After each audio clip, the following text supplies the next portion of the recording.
Le déclin intellectuel, l'intelligence et l'instruction. Y a-t-il vraiment un déclin intellectuel comme beaucoup dans notre environnement s'évertuent à le dire? En réalité, tout dépend du point de vue dans lequel on se trouve.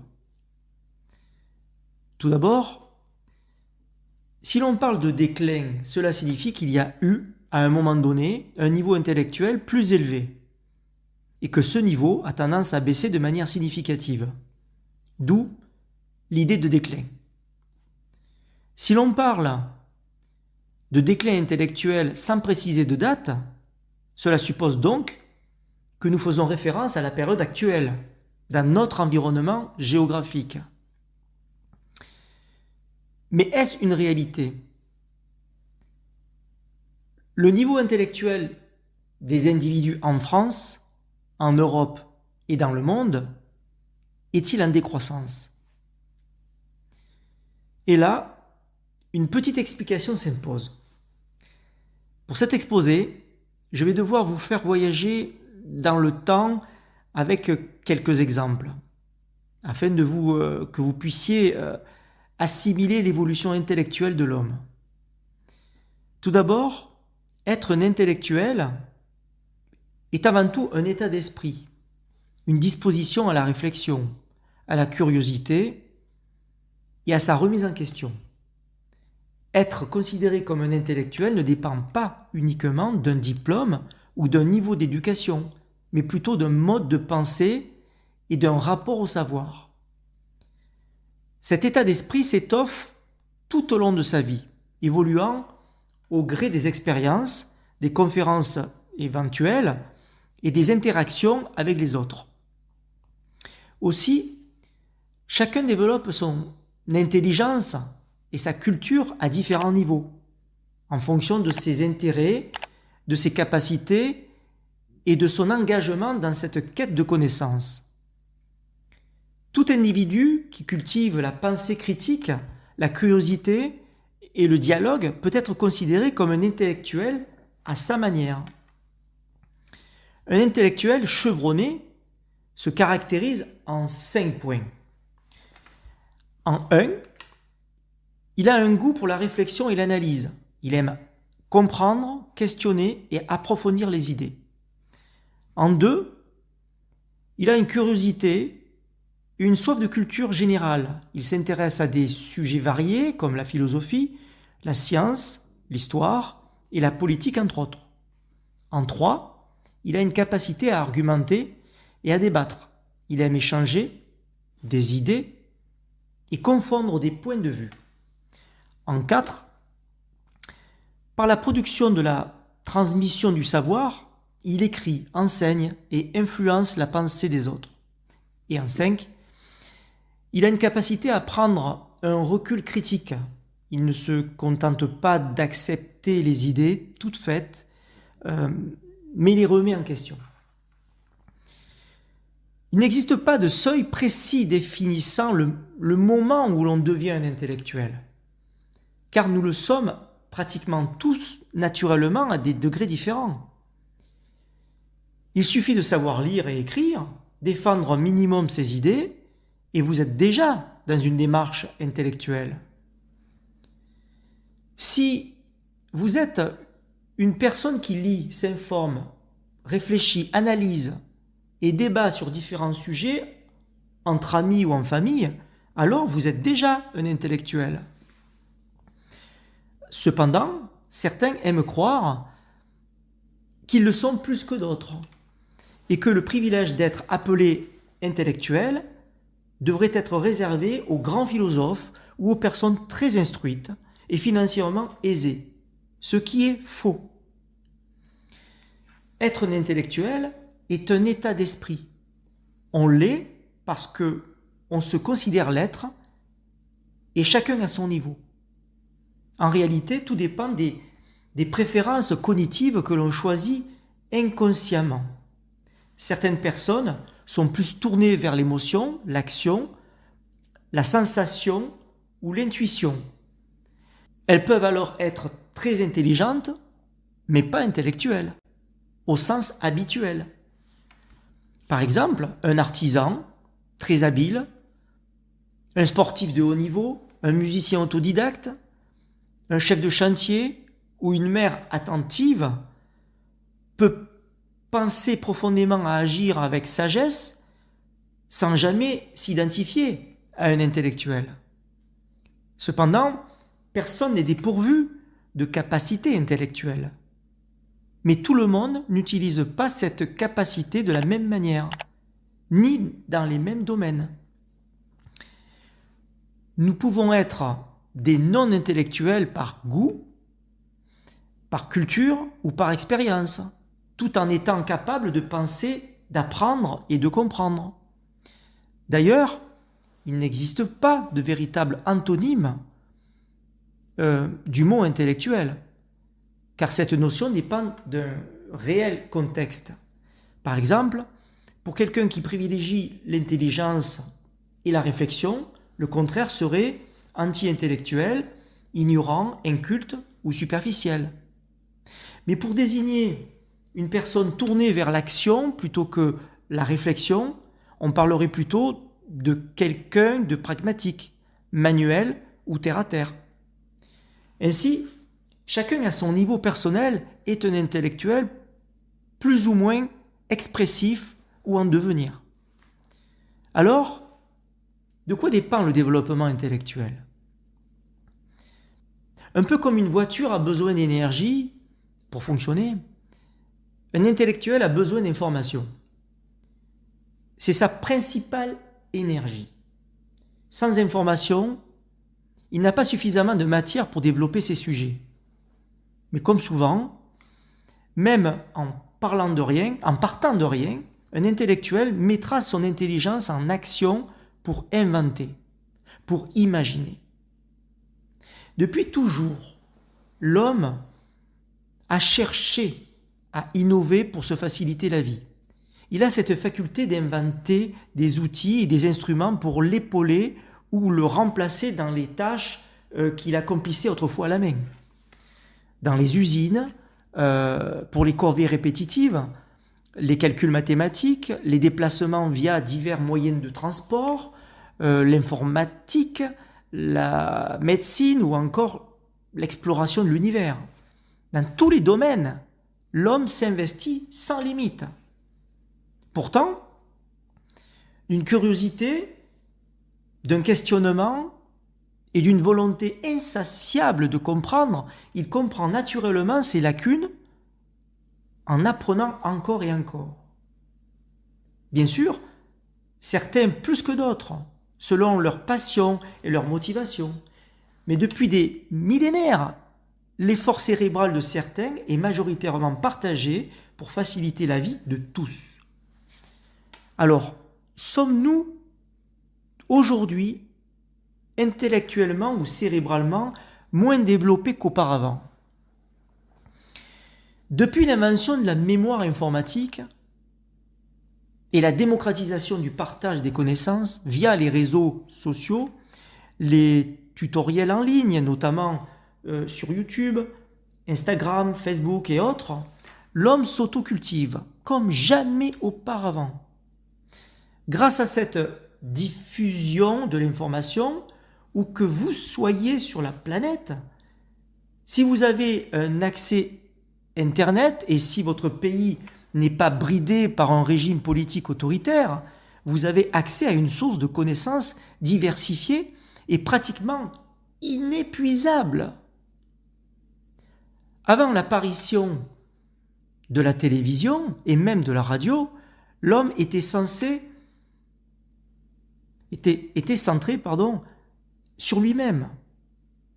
Chaque famille s'efforçait de subvenir à ses propres besoins pour vivre dignement avec les moyens dont il disposait, et c'était une normalité. À cette époque, l'information provenait principalement de l'entourage proche qui lui-même la prenait des quelques voyageurs de passage, puis plus tard par la presse via les journaux. Selon le lieu de résidence, les informations étaient acheminées par des porteurs de courrier. Et dans certaines zones géographiques, ce courrier n'arrivait qu'une fois par mois, voire après plusieurs semaines, plusieurs mois,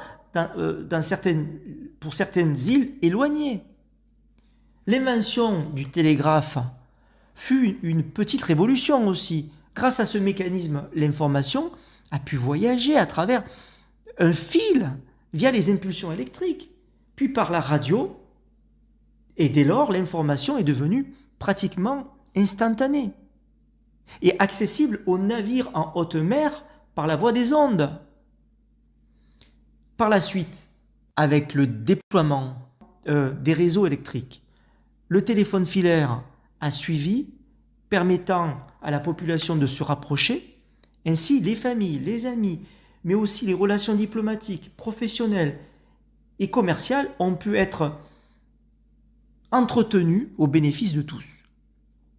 Puis un jour, un homme a inventé une machine capable de traiter en une fraction de seconde une masse d'informations considérable pour l'époque.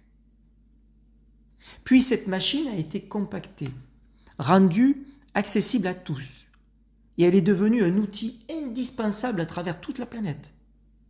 Il s'agit bien sûr de l'ordinateur. Accompagné du réseau Internet, qui s'est d'abord développé via le système téléphonique filaire, ce réseau a peu à peu envahi les territoires. Ainsi, les hommes, dotés de cette technologie, se sont retrouvés connectés et impliqués dans le partage d'informations. Ce partage est ensuite devenu une gigantesque mémoire informatique où des milliards d'informations sont stockées et accessibles à tous 24 heures sur 24. Puis, le téléphone filaire ordinaire est devenu mobile. Il a pu tenir dans une main, dans une poche. À ce téléphone, de nombreuses fonctionnalités ont été ajoutées, notamment l'appareil photo ou la géolocalisation pour faciliter les déplacements et les interactions qui en découlent. Grâce à une mémoire interne de plus en plus grande, il a également intégré une caméra permettant de filmer n'importe quelle scène et même de les diffuser en direct pour les partager avec d'autres utilisateurs. Ainsi, chacun a pu filmer, stocker et partager sa vie, ses expériences, ses voyages, ses passions, ses réflexions, ses blagues, ses clips et ses critiques, entre autres. Autant d'informations que de diversité humaine. Grâce à ces vidéos partagées, n'importe quel amateur peut proposer des astuces, parfois même meilleures que celles d'un professionnel. Il devient alors un acteur, un influenceur et un propagateur d'informations. C'est grâce à ce partage que toutes les innovations ou inventions rendent service à l'ensemble de la communauté humaine et profitent nécessairement à quelqu'un quelque part dans le monde. Oui, le monde. Car ces tutoriels n'ont pas de frontières. Même enregistrés dans une langue étrangère, la traduction automatique permet de comprendre les explications partagées par leurs auteurs. Autrefois, les gens se racontaient des histoires en famille au coin du feu, à la lueur d'une bougie ou devant la cheminée. Puis la télévision est apparue. Même si elle regorge de nombreuses émissions abrutissantes, autant que sur les réseaux sociaux, l'homme s'informe et se cultive sans même s'en rendre compte. Il voyage et découvre des pays et des paysages sans se déplacer. Grâce à des émissions comme Ushuaïa, présentées par le célèbre, unique et irremplaçable animateur Nicolas Hulot, le monde a découvert les profondeurs des océans, l'immensité des déserts, la faune et la flore qui les composent, et les entrailles de la Terre jusqu'au plus haut sommet du monde.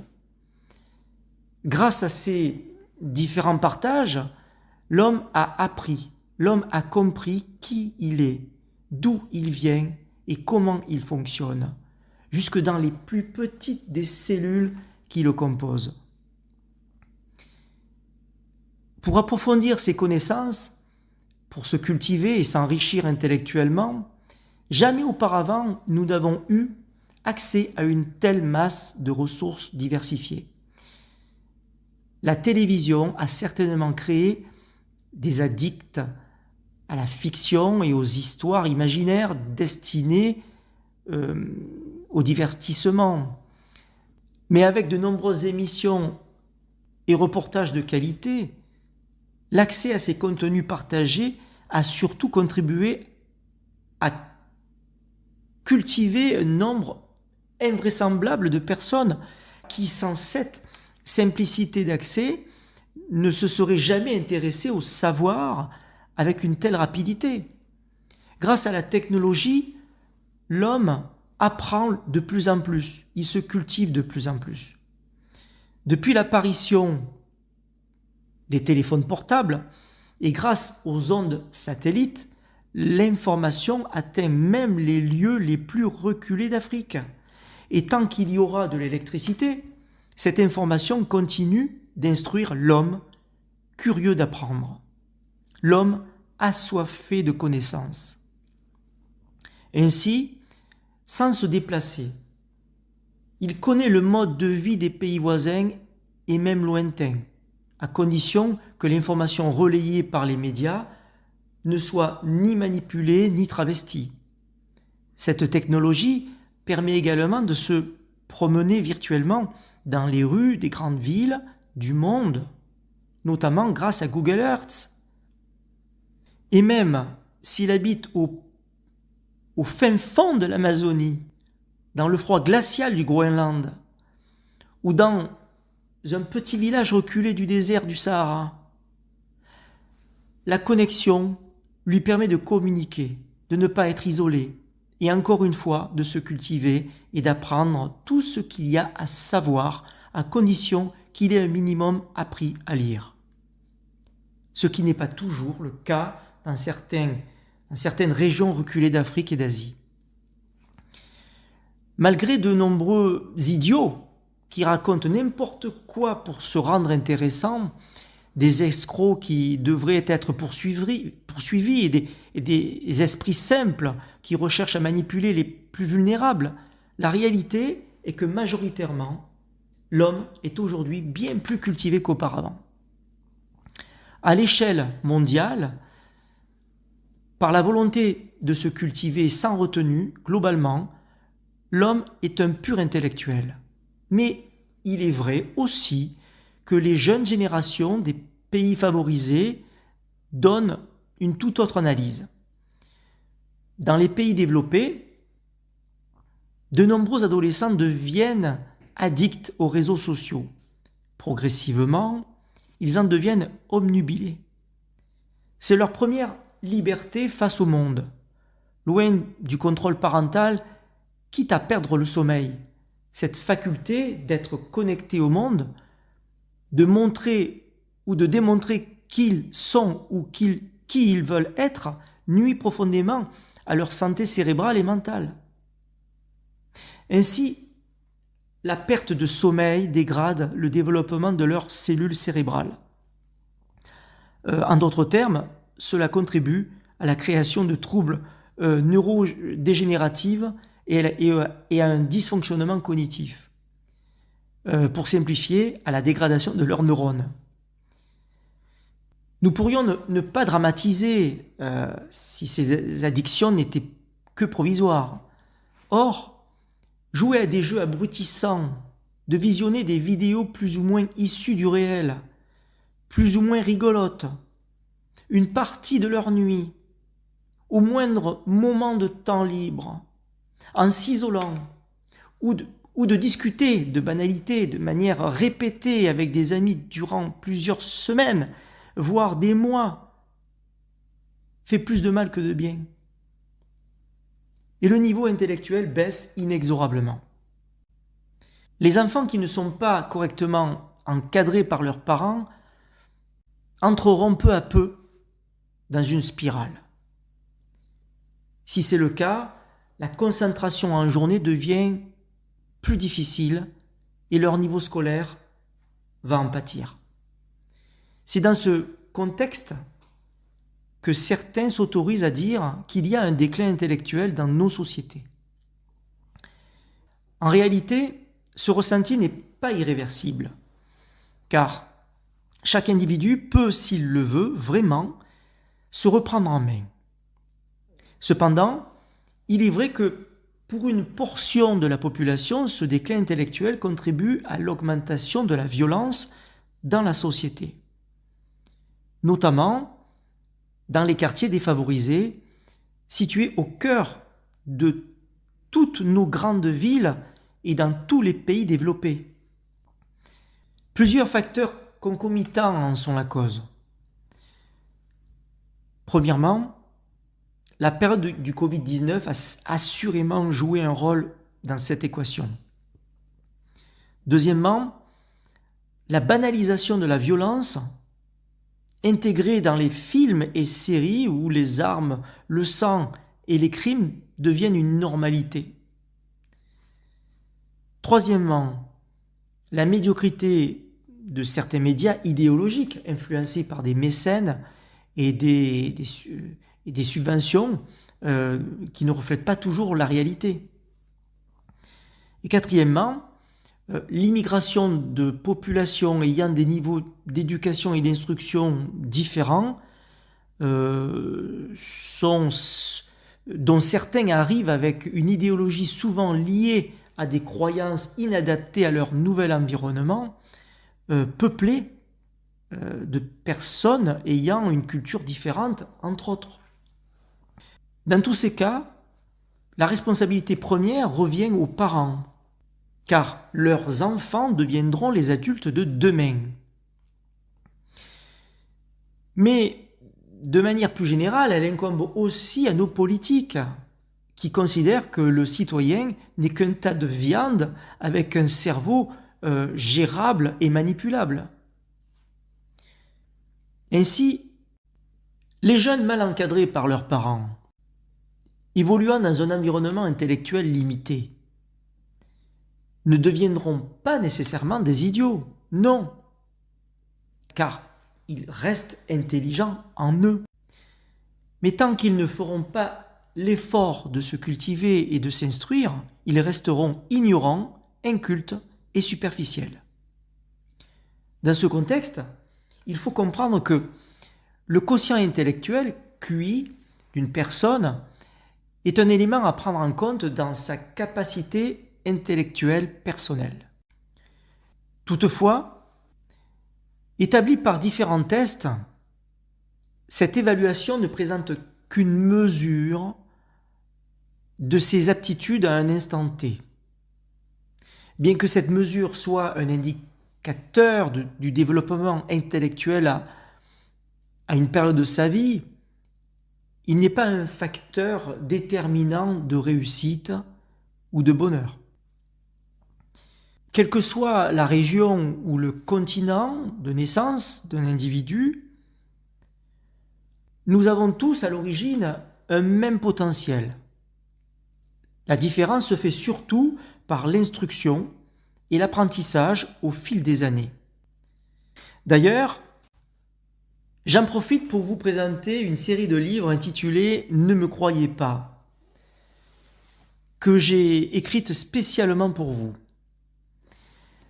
Il s'agit d'une série de 4 livres avec des sujets très variés qui vous racontent la réalité de notre monde, accompagnés de nombreuses illustrations en couleur, et vous y apprendrez beaucoup de choses. Vous avez le tome 1, Liberté, surpopulation et décadence 2020-2120. Vous avez le tome 2, Covid-19, la manipulation française. Vous avez le tome 3, Justice, l'intérêt d'un ordre mondial. Et vous avez le tome 4, Des règles pour un monde meilleur, avec un scénario dramatique et je vous laisse le découvrir. Ces livres sont à votre disposition dans vos librairies en ligne préférées. Et si vous en avez la possibilité, n'hésitez pas à me laisser vos commentaires sur les sujets qui vous ont le plus touché ou perturbé. Maintenant, revenons à la deuxième partie de cette vidéo dont vous ne serez certainement pas déçus. Il faut que vous compreniez une chose. Nous naissons tous intelligents. Cependant, au cours de notre vie, beaucoup d'entre nous comprennent parfois très tôt que cette intelligence ne se développe que si l'on active certains leviers. Autour de nous, il existe de nombreuses personnes intelligentes qui n'ont pas compris cela et qui n'auront jamais fait d'efforts pour s'améliorer dans leur vie. Peut-être à cause du manque d'éducation reçue de leurs parents ou de mauvaises fréquentations qu'ils ont faites. Et puis, il y a ceux qui ont eu la chance d'être stimulés très tôt dans leur enfance ou qui ont compris par eux-mêmes qu'ils pouvaient progresser par la réflexion. L'intelligence est comme un muscle qui se développe, se diversifie et s'améliore. Non pas dans le sens de devenir un génie du jour au lendemain, non, mais comme un entraînement mental et émotionnel qui renforce certaines capacités de notre cerveau avec le temps. Le bouton que nous avons tous en nous s'appelle la réflexion. Une personne qui comprend très vite que de réfléchir lui permettra de faire de meilleurs choix tout au long de sa vie, lui donnera l'opportunité d'acquérir beaucoup plus de connaissances qu'une personne qui ne réfléchit pas. Cette personne prendra de meilleures décisions pour son avenir et ses projets. Cela lui permet de mieux se défendre, de mieux réagir et surtout, cela contribuera à son épanouissement personnel. Car oui, réfléchir est comme un interrupteur que l'on décide d'actionner ou pas. Si vous ne faites pas d'efforts, si vous ne tentez pas de forcer la réflexion dans votre cerveau, rien ne se passera. Par contre, si vous décidez d'enclencher ce bouton et de prendre régulièrement du temps pour réfléchir, votre cerveau mettra alors en action certaines zones qui connecteront, multiplieront et enrichiront vos neurones. Notre cerveau adore les challenges, mais l'ennui est son pire ennemi. L'intelligence sur le plan neurologique n'est pas un endroit précis dans le cerveau, mais plutôt un réseau de fonctions.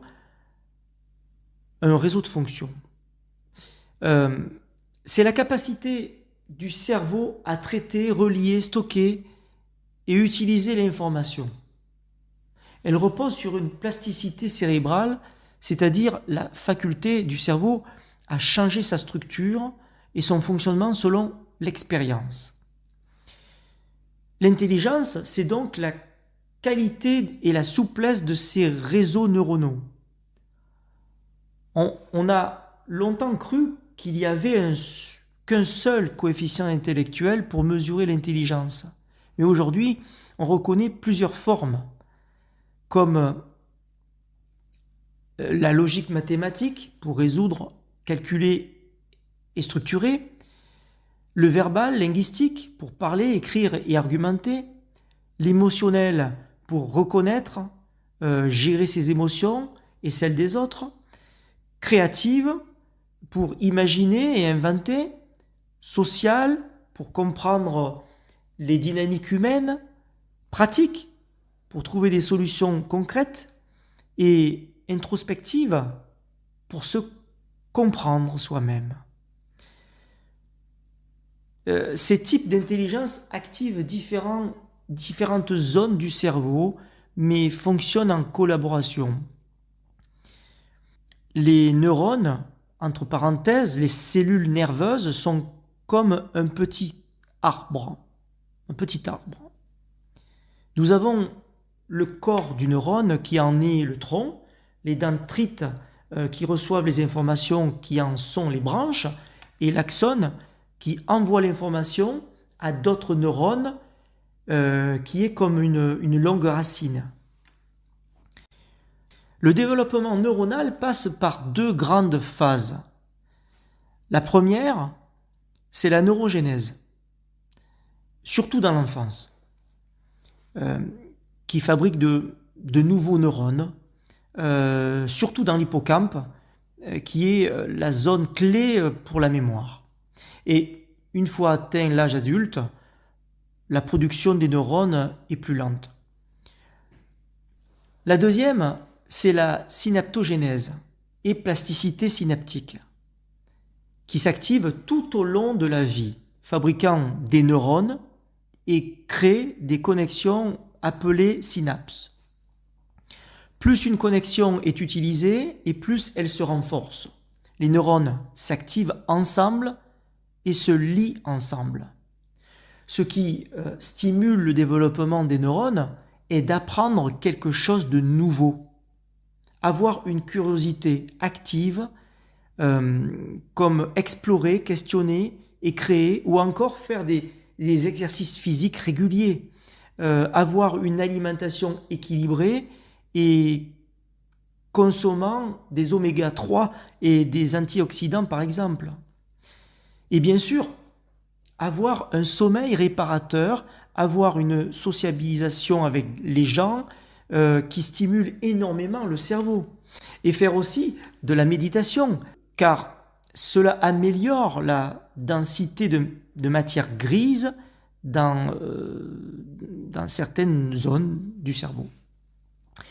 D'après vous, pourquoi l'école est indispensable ?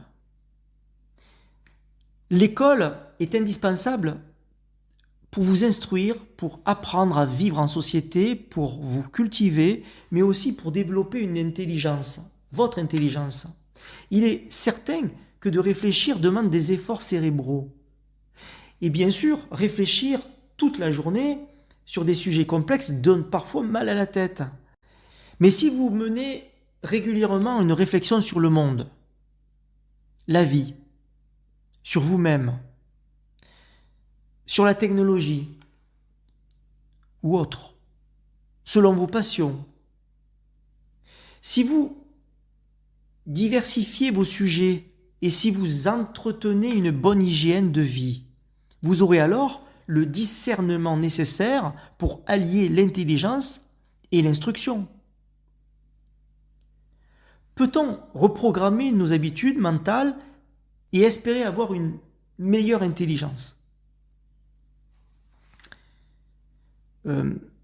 Avant de répondre à cette question, la première question que l'on doit d'abord se poser est pourquoi une habitude mentale est difficile à changer ?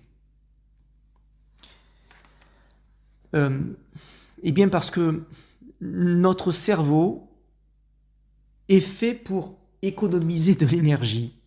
En réalité, notre cerveau adore les raccourcis. En prenant des raccourcis, il prend des habitudes et le chemin le plus rapide entre neurones. Et à force, cela crée des répétitions. Imaginez ça comme un sentier dans une forêt. Plus vous passez souvent par là, plus le chemin devient clair, rapide et automatique. Mais moins vous l'utilisez, plus les ronces reviennent et le chemin disparaît. Notre cerveau automatise ce que nous faisons. Et cela est extrêmement utile, comme par exemple pour conduire, parler ou lire. Et ça marche aussi avec des pensées négatives, les croyances limitantes et les réflexions impulsives. Alors, comment changer une habitude mentale ? Cela se passe en 5 points. En 1, il faut identifier la mauvaise habitude, comme une mauvaise pensée ou une réaction automatique. Par exemple, je suis nul, je ne sers à rien, je vais rater. En 2, la remplacer par une alternative réaliste. Par exemple, je fais de mon mieux, j'ai le droit d'essayer, c'est un apprentissage. En 3, répéter et répéter encore, comme par des affirmations, des réflexions, des rappels visuels, de la méditation guidée de l'écriture.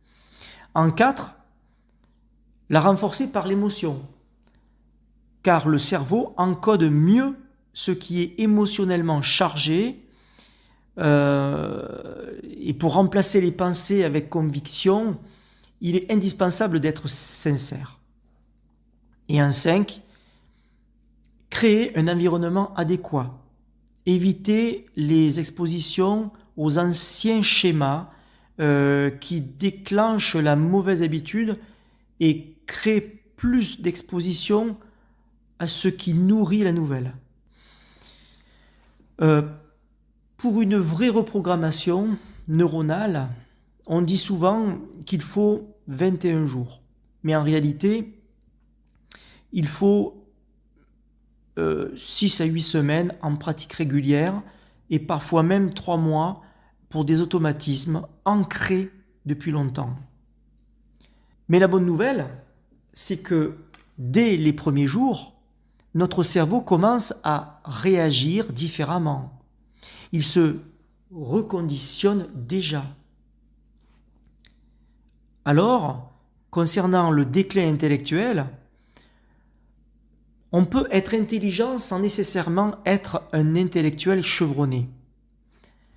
En général, un intellectuel met son intelligence au service de la réflexion et du savoir. Mais alors, qu'en est-il du déclin de l'instruction ?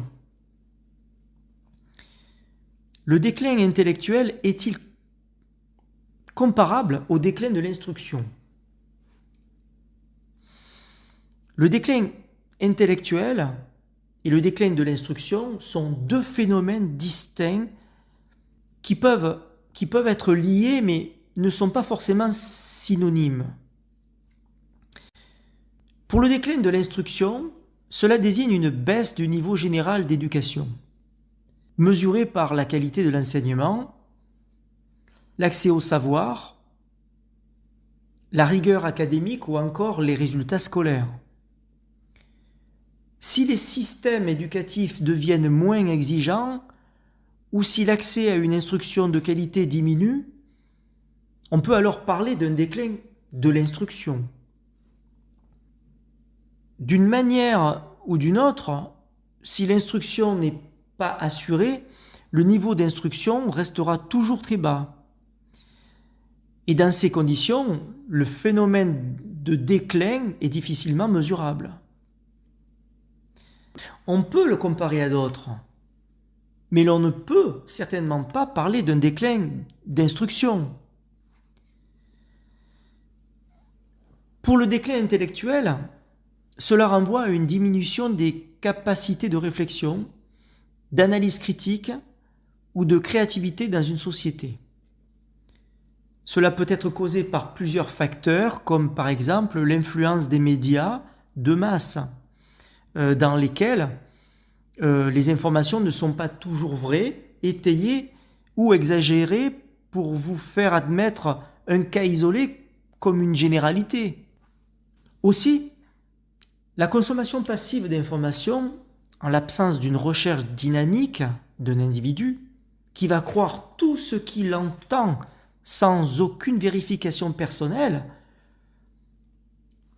il est vrai que dans le monde où tout doit aller vite, où l'on préfère naturellement la détente à l'effort, au raccourci plutôt qu'à la découverte, au plat pré-cuisiné, limite pré-mâché, plutôt qu'à l'élaboration d'un bon plat, goûteux, raffiné et gorgé de vitamines, le manque de stimulation cognitive où l'abandon de la pensée complexe au profit de discours simplistes semble devenir une normalité. Un déclin de l'instruction peut favoriser un déclin intellectuel car une instruction de mauvaise qualité limite la capacité des individus à raisonner de manière autonome. Mais l'inverse n'est pas toujours vrai, car une société peut également avoir un excellent niveau d'instruction tout en connaissant un déclin intellectuel.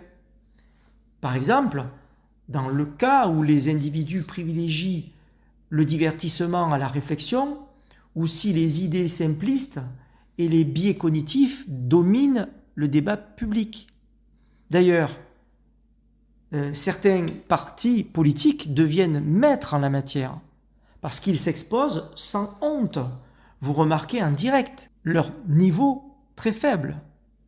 Nous pourrions considérer que beaucoup ont un coefficient intellectuel de chèvre, une instruction moyenne, une idéologie gonflée à bloc, une remise en question de soi proche du zéro. Nombreux sont nos politiciens incapables d'aller au bout d'un raisonnement, sans l'intention de vous embrouiller, ou de répondre à de simples questions par oui ou par non. Il est bien regrettable que certains de nos citoyens, d'un esprit simple, naïf et trop confiant, tombent dans leur piège.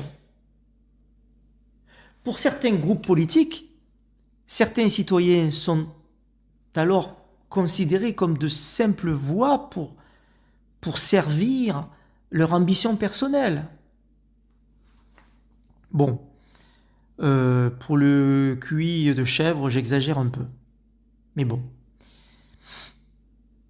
Par le passé, dans certaines périodes de l'histoire, l'instruction a progressé en quantité par l'accès à plus d'éducation tout en déclinant en qualité, ce qui a pu donner l'illusion d'un progrès intellectuel alors que les compétences de pensée critique ne suivaient pas. Un affaiblissement de l'instruction peut être une cause du déclin intellectuel, mais ce dernier peut aussi avoir une origine culturelle, technologique ou sociale, indépendante du système éducatif. Aussi, il ne faut pas confondre l'intelligence et l'instruction, car ces deux notions ne désignent pas la même chose. L'intelligence est la capacité à comprendre, analyser, raisonner et s'adapter. Il peut être inné pour se développer avec le temps. Alors que l'instruction est l'ensemble des connaissances acquises par l'éducation, l'école, la lecture et l'apprentissage. Elle dépend seulement de l'accès à l'éducation et au savoir. On peut donc être très instruit sans nécessairement être très intelligent. Ainsi, en plus de l'instruction théorique fournie par des universités et la transmission d'un savoir pratique fourni généralement par les milieux professionnels, nous avons aujourd'hui accès à la connaissance par nos propres moyens, par la lecture physique d'ouvrages spécialisés, par la lecture numérique, en écoutant les livres audio et par l'apprentissage visuel via la vidéo. Pour le moment, l'information passe encore par nos yeux et nos oreilles. Mais un jour, des puces seront probablement connectées dans le cerveau de l'homme. En tout état de cause, ces individus seront instruits, mais pas nécessairement plus intelligents.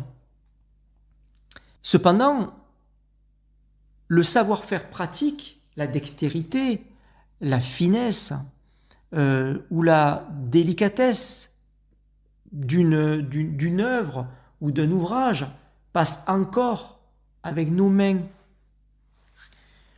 En résumé,